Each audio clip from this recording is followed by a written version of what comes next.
Good afternoon, everyone. Good afternoon.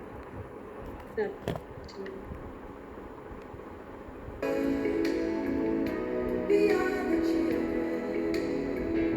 We are the ones who make it brighter day. So let's start giving.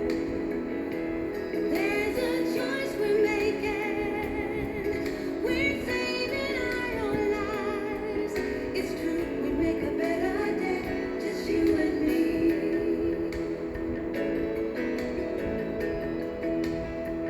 Well, send them your heart.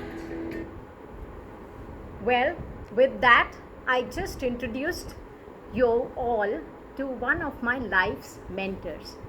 Yes, this song reinstates my principle in life, at least, which is it is you who can make a better place. And so it is you who can better yourself. And mentoring, the basic principle that it reinstates itself on is this fact: it will never coach you, it will never tell you to do something. Mentoring is where you would observe and you would want to imbibe that small few things to make yourself better. You are good always. That is the essence of mentoring. Believe me, in mentoring, like you have the sunny side up, you would also get the darker shades of grey. You would have that mirror that will tell you that you have to set things right. Bit by bite, you improve yourself. And to me, mentoring anywhere and also in Toastmasters is that.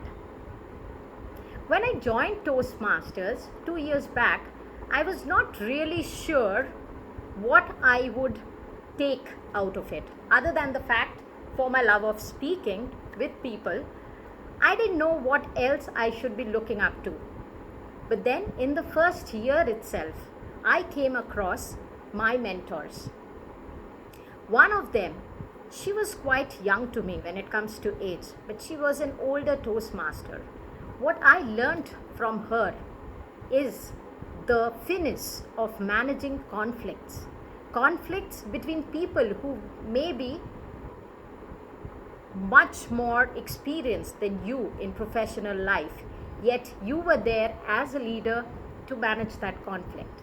She was my mentor. I was her protege. I'm still her protege. Whenever I have some disruptions, I have certain perceptions which I do not agree to, I'm always there to ask her, to seek from her. She is not my designated mentor in Toastmasters, and that is exactly how it is. Toastmasters, it is not about the alchemy of a wand and you will be improved. You have to seek help. You have to get your mentors not from thin air, but observe and learn from them. It's also about silent mentoring. I, as a protege, is always observant.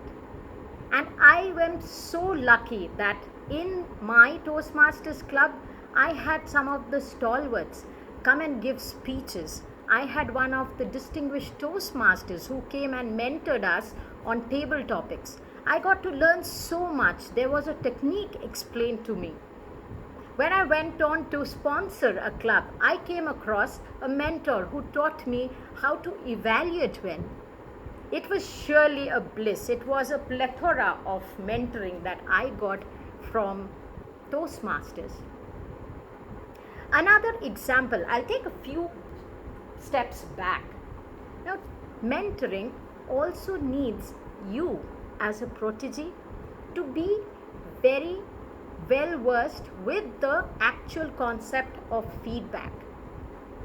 Feedback means a perception. You have to be open to feedbacks. It is not a judgmental decretion that is being made to you. It is a perception a person is sharing, and hence it is, as a protege, your responsibility to be a good listener and agree and try to improve that perception. That is what my mentors have taught me. Another important aspect of my life as a protege in Toastmasters, though many people might say that that's not how it is supposed to be, I have never written a speech and sent it for validation. I have probably recorded a speech and sent it out. Why? Because I have observed my mentors. I have seen how they speak. I have seen how they articulate. And I have imbibed that, and then I shared it and I got my evaluation. Mentoring goes hand in hand. It is not something in the books.